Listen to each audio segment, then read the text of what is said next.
Good afternoon, everyone. It is Tuesday. It is 4 p.m. ET, and hooray, hooray, you have found us here on A Mighty Blaze on Crime Time.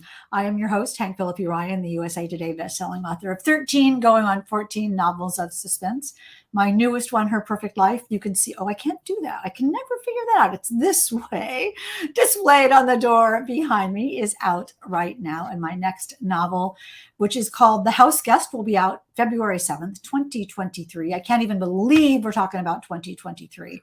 And you will hear about that book more than you probably ever want to. But there you have it. That's what we do. What else we do today is to bring you a wonderful, absolutely brilliantly marvelous in every way. I'm gushing, but she absolutely deserves it. The absolutely marvelous Meg Gardiner, whose tour de force blockbuster Heat 2, which she co-wrote with Michael Mann, and more on that in a minute, is out now. And by out, I mean it was an instant #1 New York Times bestseller.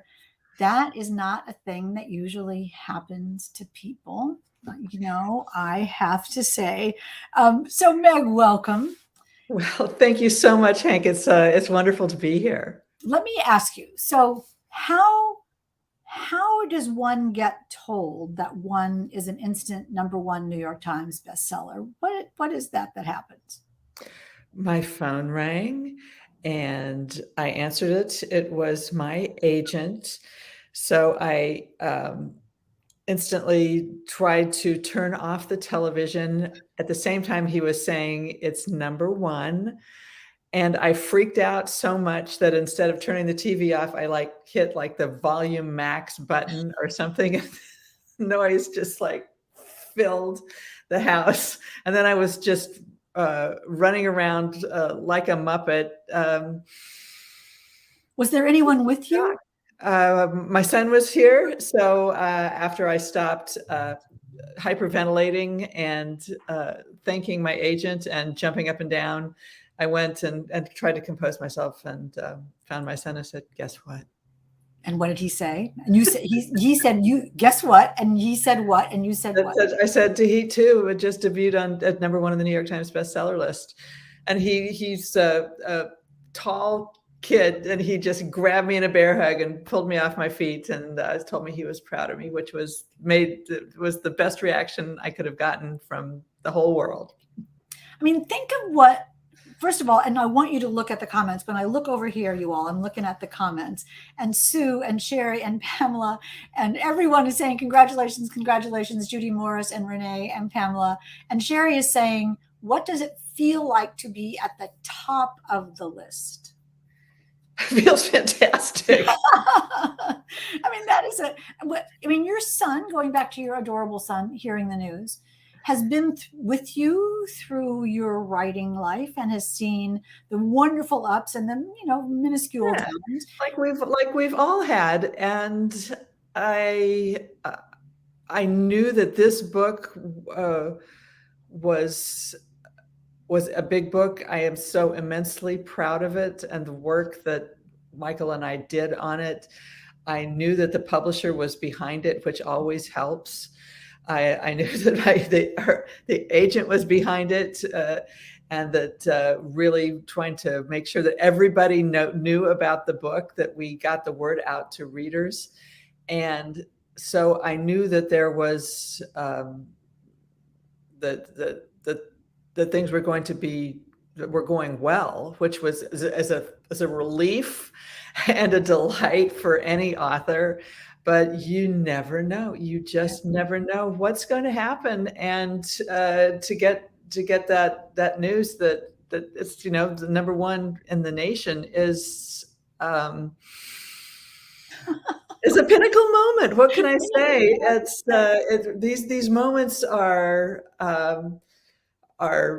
special and exhilarating and rare and fleeting. So I'm just trying to hold on to it and appreciate it, savor it. And because it's not just about, it's interesting, Megan, I'm thinking about this.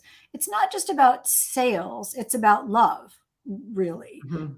It's about admiration and affection, and the idea that people want this. They want this book that you and Michael have written. That's an interesting concept too. It is, and um, it was a privilege to write it, and an honor, and a huge responsibility. Yeah. And for anybody out there who still, I mean, and there are still people who are coming to Heat, not to mention Heat 2 for the first time, a whole new generation of people who are perhaps seeing the movie for the first time. Heat 2 is the sequel to the 1995 film Heat, and which has become a classic crime drama, and certainly my favorite heist film of all time. So I felt a huge weight of responsibility to do justice to the story, to the characters, to Michael's ambitions for writing a novel that would live up to or exceed the scope and depth and gripping drama of the film. Right. And I knew that readers were going to expect that too, and that a lot of people would be hoping, but perhaps even skeptical, because you hear it. People say, "Oh, they're going to make a movie out of that book. It's going to ruin them. It's going to ruin the book for me, or it's going to ruin the movie. Why do they need to do this?" So that there's a huge number of people who are fanatically devoted to well, the movie. It's a tightrope, which you have clearly walked gorgeously. We're talking about Heat 2 today, and we'll talk about all of those things that you mentioned, the movie and Michael Mann and heist movies and the responsibility, in a second. If you are new to Crime Time, welcome, welcome, welcome. This is a Mighty Blaze. Mighty Blaze was started 2.5 years ago at the beginning of the pandemic, which seems either like yesterday or a million years ago, by the fabulous powerhouse team of Jenna Blum and Caroline Levitt. And the point of Crime Time and the point of Mighty Blaze is to keep us discovering new books and talking to new authors, talking to authors that you already know and love, like Meg Gardiner, and meeting new authors. And we love that. And we love that you all are here, Renee and Susie. And we see some new people here today. Andreas is here, and Janine, welcome, and Sherry. If I look over here, I'm looking at the comments. But the book is always better, even if the movie came first, says Linda Boyd. Well, the movie was Heat, and the book is Heat 2. The saga continues and prequel. So we'll talk about that in a minute. But let me tell you all, and I promise I'll stop talking in about 30 seconds, but I want you to know a little bit about Meg Gardiner. I know you know who she is, but here's some stuff that you might not know. Edgar winning. Now look, behind her is the Edgar Award, right, Meg? Yes. Let's just see that. Show us the, can you, Edgar Allan Poe, the Edgar Award given by the Mystery Writers of America. And that is talk about a pinnacle. That is a pinnacle as well. Does looking at the Edgar give you encouragement through the day when you think, yeah, this has worked before? Absolutely. And actually, a quick sidebar, we had a house fire last year, and everything in my office was swept up by a salvage crew and taken away to try to be saved or rescued. And I did not know until last weekend whether Edgar had indeed survived. But nothing can kill Edgar Allan Poe, not flames nor smoke. I saw that photo on Facebook, and I thought, oh, he's back. And I feel like maybe I should bury him under the floorboards now and see if I can hear him. Yeah, exactly. The telltale heart in your house. He's coming back. That's great. I'm so pleased that you got that. That must have been a sort of a teary moment. Yeah, but everything's fine now. We're home and very happy about it. Yeah. That's scary. I'm glad you found Edgar, and I'm glad you're back in this gorgeous, beautiful looking setting. So man, your life is interesting, Meg. It's just ups and downs. I tell you, ups and downs. Definitely so. Well, let me go talk about ups and downs. I'm going to go through some ups and hear the rest of your bio because it's cool. Fast-paced and full of twists, her books have been called Hitchcockian and nail-biting and moving.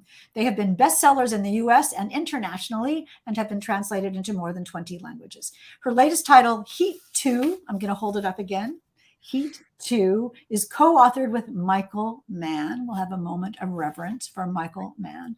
The novel is both prequel and sequel to Mann's 1995 film Heat, with a new story that unfolds before and after the iconic movie. Talk about a juggle. Booklist, in a starred review, calls the novel riveting, and then a whole lot of other great stuff that you just go read this review because it's fantastic. Quickly, her background. Gardiner's Unsub series features FBI profiler Caitlin Hendricks. Unsub won the 2018 Barry Award for Best Thriller, and The Dark Corners of the Night was bought by Amazon Studios for development as a TV series. But wait, there's more. Her Evan Delaney novels feature a journalist from Santa Barbara, California. Stephen King, moment of reverence for Stephen King, calls them, simply put, the finest crime suspense series I've come across in the last 20 years. So that's good. That's good.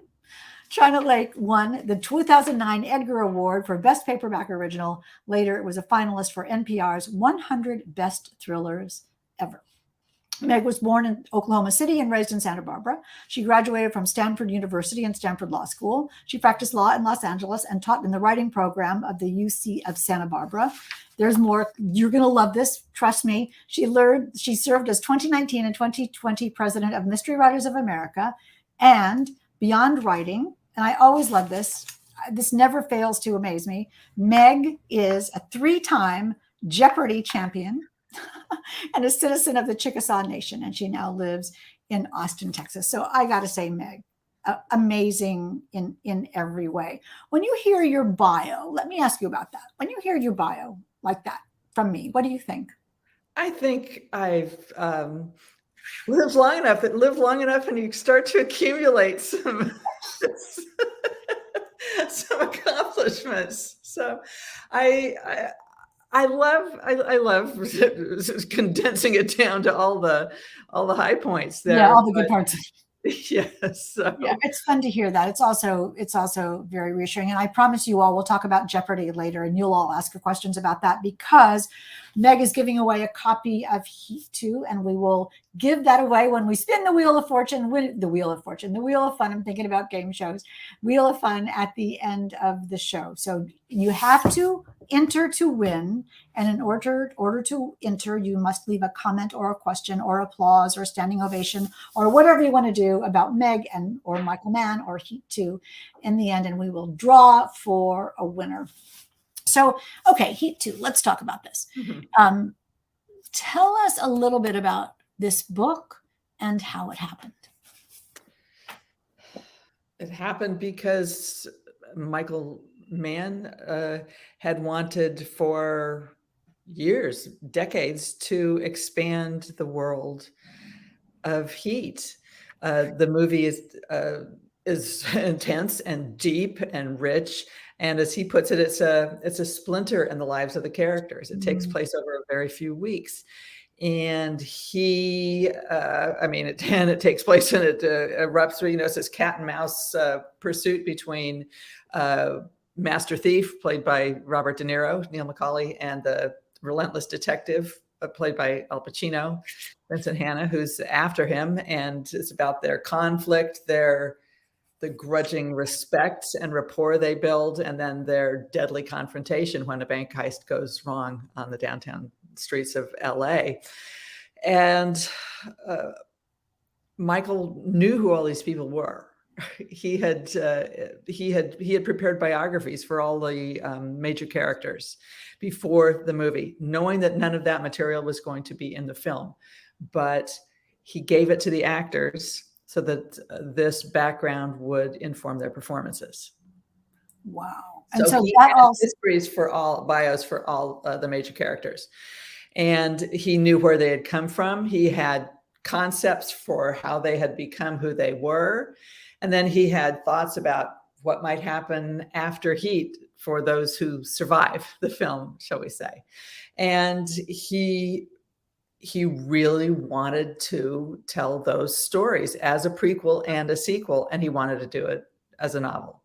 Now, he is an extremely accomplished writer, and until Heat 2, all his work had been in film and television. Screenplays, teleplays, executive producing television series. And so he was interested in collaborating with an experienced novelist. he read my novel Unsub. Mm. And we share a literary agent. So he asked to talk to me about whether I'd be interested in collaborating. And after I took a very deep breath, and because he's an icon of mine and has been forever, we talked for a long time about he had the concept for the novel. He had some of the major, sections at least sketched out in his mind, that we wouldn't have exposition. Those biographies wouldn't just be dropped into the story, that you would have to tell them in the forms, in stories very dramatically. And then how he saw the story going on into the future and up to the new millennium. And I had to figure out if I could help him realize his ambitions for this major project. And I did have to take a deep breath and think, this is something, a bigger scope of a novel than I've written before. It's in a world with characters that are dear to their creator. And how will I make sure that I honor them while bringing fresh facets of their story to life with him? And then the other, the little devil on my other shoulder said, "You've always wanted to write a heist novel. Always, always, always. And when are you ever going to have another chance like this?" You had to say yes. You certainly had to say yes. But rewinding a little bit. So Heat, the movie Heat, was an original screenplay. It didn't start out, wasn't adapted from. No, Michael wrote the screenplay and directed the film. Yeah. Okay. And it sounds like when you did you talk to him on Zoom or on the phone or in person? We talked on the phone first, and for months, because this was during the depths of COVID, so we could not get together at first. So it was all phone calls and long emails and exchanging ideas and outlines and chunks of text, and tossed off rough drafts of chapters to make sure we actually were literally on the same page. And it took a year before we could get together. And it sounds like the people in Heat to Michael Mann are as real can be in fiction. How does he think about them? They are real in a way, and in multiple ways. Number one, there were one of the central scenes in Heat is based on a real life encounter between a master bank robber and a Chicago police detective who later became a close friend of Michael's. And the thief was named Neil McCauley and had been robbing banks in Chicago. And this detective, Chuck Adamson, literally came upon him on the street and thought, what are we going to do? Are we going to pull our guns out here in the middle of pedestrian, foot traffic? And instead he said, "You want to get a cup of coffee?" Which is the classic scene. One of the many, the whole thing is classic scenes throughout. And we'll talk about that. I want to talk about the movie in a minute, but going back to Michael Mann and your conversation. So you love the movie, and I'm sure you'd seen it many times before you talked to him, but you were taking on the responsibility of translating Michael Mann's reality. So you had to grok what he was saying and help him have it come out on the other side, still being him, but him and you. What kind of a process was that? It was, that's the beauty of rewriting. That, you can talk and you can send outlines back and forth and think it through. But I knew at a very early stage that if he didn't like the way I wrote, that we were going to be dead in the water. So I said, why don't I just write the first few chapters and see what you think? So I did, and sent them off, and fortunately he liked them. So wait. Now this is a moment of true drama, though. So you write the first couple chapters or 3, you hit send and you send it, and then it's like tick, tick, tick. So you open the email back. No, then the phone rang at like 8 that night. He's like, "Good, it's good, it's good." So I knew we were off to the races. Wow, We started off with kind of like me writing some chunks like that and sending it, because then at this point, then he went to Japan to film Tokyo Vice. oh, He was doing that. As we went on, our writing became more and more enmeshed. That sometimes I would write the first drafts of chapters or a section, sometimes he would. And then we would swap, or, I would write one chapter and he would write one chapter. By the end, we were swapping pages or paragraphs, or literally. So there's not a section that we didn't both go over that doesn't have our fingerprints all over it. But the characters, again, this is what revision's for. If I took a crack at a scene and he said, we need to get their voices right, I knew that I'd take another stab at it. And he had everybody's voice very firmly in his head, and because of how it related to their personality and their character as a whole.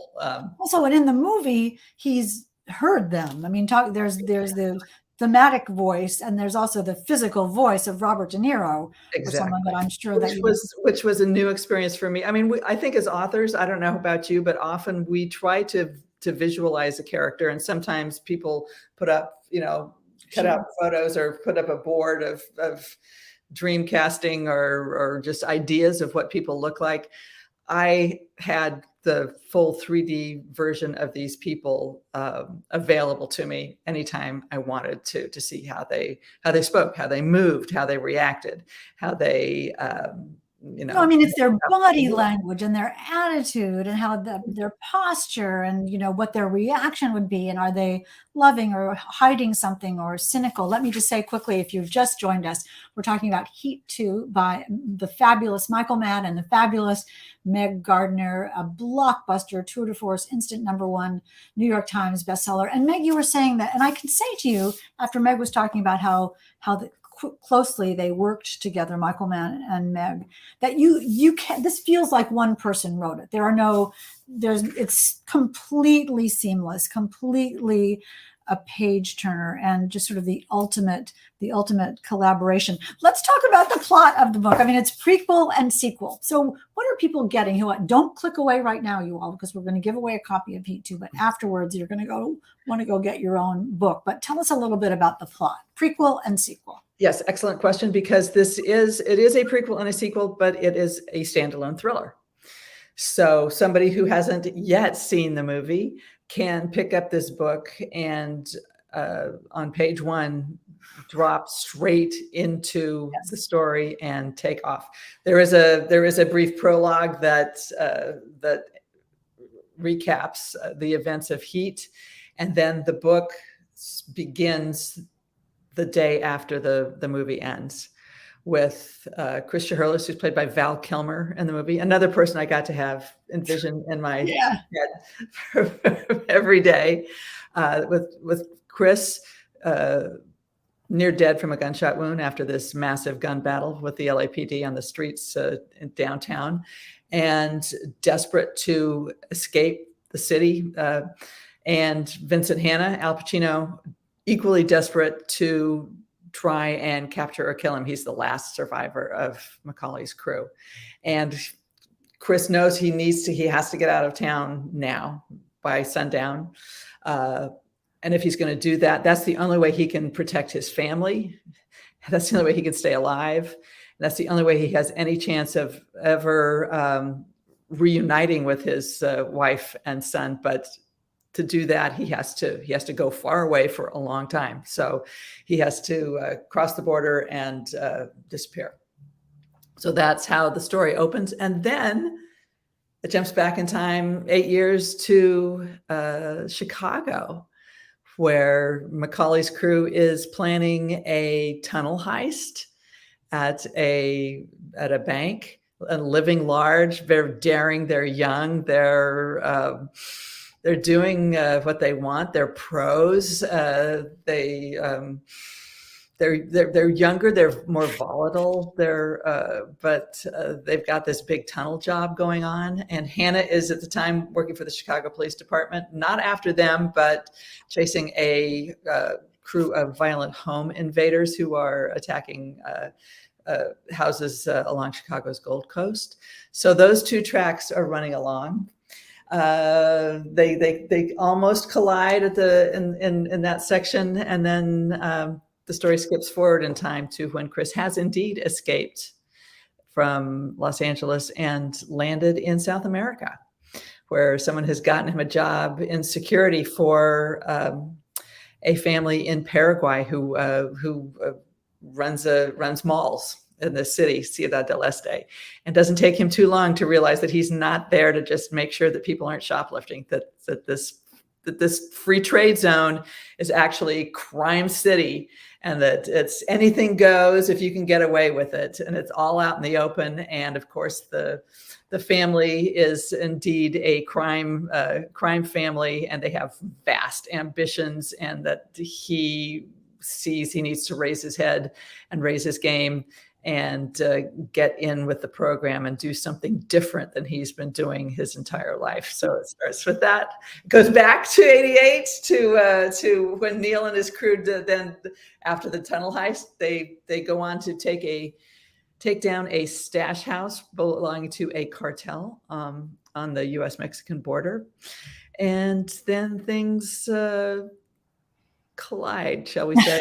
I just love it. I mean, this is sort of Don Winslow meets. I love Don Winslow. He's so fantastic. Yeah.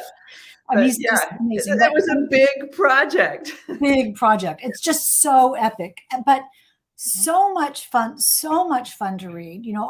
Just a good story in every way. And I think it's important what you said about not having to have seen the movie first, although I have to tell you that I had not seen it. And I know that when I read that this book was coming out and that you were part of it, I thought, well, I need to watch this movie. I need to watch this movie. So I don't think my husband had seen it either. And we just were riveted by it. So I do think, although it's completely not necessary to have seen the movie, I promise you it isn't. As an auxiliary to reading the book, it is really great to see those actors and that amazing dialogue. But the two things about that. So let's talk about the dialogue, and let's talk about what you get to do that the movie doesn't get to do, which is, in the movie, you get a raised eyebrow or someone who looks sad as they're walking away, and this silent communication that you can get on a screen. But you can't. It's harder to get silent communication in a book, but you do have internal thought. So talk a little bit about the balance of that. That's exactly right. And that's the difference between a screenplay written and by a brilliant director who can give the actors space, moving into writing a novel, which is much different discipline. That prose is a different form from writing for the screen. And that's what Michael said. He goes, I don't know anything about writing novels. Well, of course he does, but storytelling. He's a great storyteller, but there's a way. He is. He knows all about story structure. I read the screenplay for Heat, which was riveting and helped me find. You asked about finding the voice of the characters. You read the screenplay, you see Michael's authorial voice in that, as well as the dialogue. But finding out what does a novelist bring to a project like this, and it's things like knowing when you can use internal monologue to explain, to show the characters the emotional and thought process, their thought process or their backstory or their motivation. Right. And to know how much you can get away with, how much is the right amount, how you can use it to create suspense. You don't want it to be an info dump, but how you can use internal monologue, how you can use chapter construction, scene construction, for pacing, for suspense, for tension, all those things that you and I have spent a lot of time learning how to build up those muscles. That I could help bring that to the page. So that was that. But allowing myself permission to get inside their heads was kind of like, can I do this? Can I say what? Well, he's asking you to, and it sounds like you sort of learned from each other. Definitely, yes, which was wonderful. It was wonderful, and I feel like I have gained confidence that taking on something of such a huge scope, that heck, we carried it off. You did indeed, Miss #1 New York Times bestseller. Let's talk about the dialogue. I mean, the dialogue of a Michael Mann movie and of this book is very special. It has a special attitude and a special tone, a special construction. How did you get that in your head, that rhythm? Watching Heat over and over and over, reading the script numerous times, and then after writing a couple of chapters that, like many first drafts, are just kind of sketched in and can be a little bare or flat. Getting a memo from Michael saying, we need to capture the characters' voices. I went back and I watched the film, and here's what I recall about all these characters. And like I said, so Hannah, the cop, he goes, he is sarcastic, sardonic, verbose, and you listen to everything that Al Pacino riffs on, runs with. He is. I mean, he doesn't like to shut up, but everything is a stiletto that he says. He goes, Macaulay is terse. If one word will do it, great. If not, then he'll nod or grunt. Chris is he's a postmodern jumpin' jack Flash who lives in the moment. That's what he sounds like. Sergeant Drucker, one of Hannah's detectives, goes, he is melodious. That everything that his speech is just flows. He is telling Chris's wife that she had better do what he says, or her life is going to be hell. But it comes off sounding like poetry when he does it. So you're like, okay, that's a starting point for me. Yeah. It's interesting because when you read Heat 2, what happens is, whether you've seen the movie or not, the movie in your mind of the book starts to spool out. You hear the characters, you see the settings, and it's a challenge as an author to create that movie in the reader's mind. That's also an excellent question. It's for any author, especially a thriller author, where we often have physical action on the page. We've learned strategies to create and equal the emotional experience you get in the theater. When you're sitting in front of a huge screen in a darkened movie theater, it all hits you simultaneously. It's a visceral experience. You're getting the picture, you're getting the soundtrack, you're getting the dialogue, you're getting the light and dark and everything just crashing in on you at once. You can't do that on the page in the same way. So you have to find strategies to recreate that. Then you do that with the rhythm of speech, with the pace of a scene, with quick cuts, perhaps, or with cutting sentences down so that everything is as the pace increases. Everybody's not speaking so languorously anymore. The prose isn't just kind of flowing. It's like picking up, and you work with the rhythm and the pace and all of that to give readers that emotional experience, because that's what, as writers, we really want to make sure we do is give readers a memorable emotional experience when they read a great story. What a masterclass you all are. Looking at the comments, you are hearing from the master and from the woman who has learned from the master and the woman who has taught the master. So this is a marvelous, marvelous thing. Interwoven, though, in the creation of the movie in the reader's mind is the necessity of setting, just enough setting, just enough cool settings. And the settings in Heat 2 are awesome, amazing, and a multitude of them. How much research did you do, Meg? And how could you do that during the pandemic? Well, I lived in Los Angeles. Michael grew up in Chicago. He had been to Paraguay, to Ciudad del Este, when he filmed Miami Vice. Yeah. So when I'm saying, you know, like I've got a few photos off of Google Earth here, and he's like, I'll send you some. And like the next thing I know, 2,000 pictures land in my inbox. I've been to Singapore. He's been to Batam, Indonesia, and you know, so.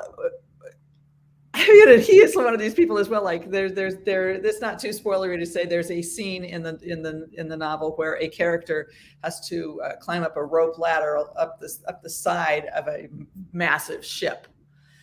And I'm like, well, I want to make sure that feels authentic, you know how. And he's like, I'll send you some photos of when I did it. So. Wow, because we're like, it'd be cold, it would hurt, that would be hard to do, might be wet. It's not a good place if you're agoraphobic. That's what he said. But some of the research we did in person was in Los Angeles. Some of the streets in Los Angeles, he and I rode out one night with 2 LAPD sergeants to go through some of the areas where part of the novel is set. So that was extremely informative, very cool, extremely. What did the police officers think being with Michael Mann? I think they already knew him. One of the officers had been an extra in Collateral, so they were having a great time. Everybody was having a great time. It wasn't any place that I would have wanted to walk around on foot at midnight, but we got a lot of material. Let's put it that way. The authenticity really comes through you all in Heat 2. It is so much fun, such an epic, such a saga, completely immersive. And so much fun to read. Let's take some questions from the audience, and then we'll come back and ask you about Jeopardy, because I think people want to know about that and about the future of Heat 3 or Heat 2, the movie. We'll have to ask you about that, but let's take some questions from the audience. I know we have them. I saw them coming through. How was it to write with him? Yeah, I mean, that's a good question, Sherry, because you could be terrified, you can be engaged, you could be, I'll show you, I can really do this, or you can be just beautifully collaborative. And you've talked a little bit about that before. Well, we had to work it out. And if I had been terrified, it would have been useless, because I would have been too timid to really give the book what it needed. And the best thing that happened, I had never collaborated on a massive project like this at all. What I discovered is the most important thing is that you develop trust with your co-author. That's why once you start sending each other things you've written, then you see that it's meeting you get something and you're like, okay, please, I hope, once you see that it actually doesn't just meet your expectations, but exceeds them, then you feel very confident going forward. You feel a good kind of pressure to bring your A game all the time. And when you come to trust your co-author, you know that if they offer suggestions for revision or changes, they're not just talking out of thin air, and also it's not personal, right? It's not personal. It's for the benefit of both of you, for the benefit of the book. It's in service of the book. Yes. And, if I turn something in and Michael would hand it back, say, can you take another pass at this? And I'm just kind of like, yes, I can. And he was inevitably right that that I thought that I had reached as deep as I could, and when I sat back and thought about it, I could find another level. Isn't that, you know what that is though? It's interesting. It just reminded me that you were talking about what a good director he is and how he can bring out the best in his actors. And that's sort of what he's doing with you. He's making, allowing you, directing you. Yes, in a way. And it's interesting because he has a reputation as a director for being exacting, for doing extensive research, for wanting everything on the set to be precise and nothing out of place, nothing that's ahistorical, nothing that would throw everything off. And his reputation is well deserved, but I also discovered that as a collaborator, he is very generous and open-minded. That if I offered a suggestion, he was very happy to let me run with it, because he knows your skills. He recognizes, and that's the trust. Once we really showed each other that we were heading in a direction that we both agreed was good for the story, then yeah, I mean, we had a firm concept of where we wanted it to go all the time, and we did a lot of rewriting. Like this section really is so. Let's see if we can really power it up. But he was happy to let me take a first crack at a major action sequence, which is pretty major and exciting, and so I knew that he had as much trust in me as I had in him, which was pretty special. And that's wonderful. That is just completely great. Mm-hmm. This is so heartwarming to hear. Who else has a question for Meg? What do you enjoy reading in your spare time? Asks Where do I even start? Look, I've got a bookshelf there.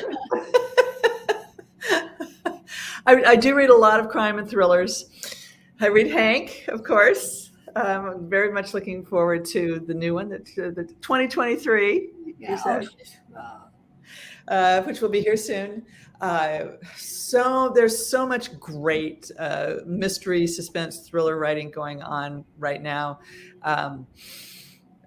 Aside from sorry, go ahead. Well, I was just going to say, when I go to events and people ask me this, I never know. I can never think of the book that I'm reading right now. Mm-hmm. And I'll get into the car with my husband after the event and say, next time I'm going to have an answer. I'm just going to, it's just, we have piles of books, things that we're reading, things that we're supposed to be reading, mm-hmm. things that we just read. And sometimes it's really hard to come up with. Plus we have friends. So if we say someone's name, then we've left. Well, I'll just say several I've read in the past couple of months. Trader's Dance by Jeff Abbott, Kismet by Amina Akhtar. Of course, before that, but I've got to mention it, Razorblade Tears by S.A. Cosby.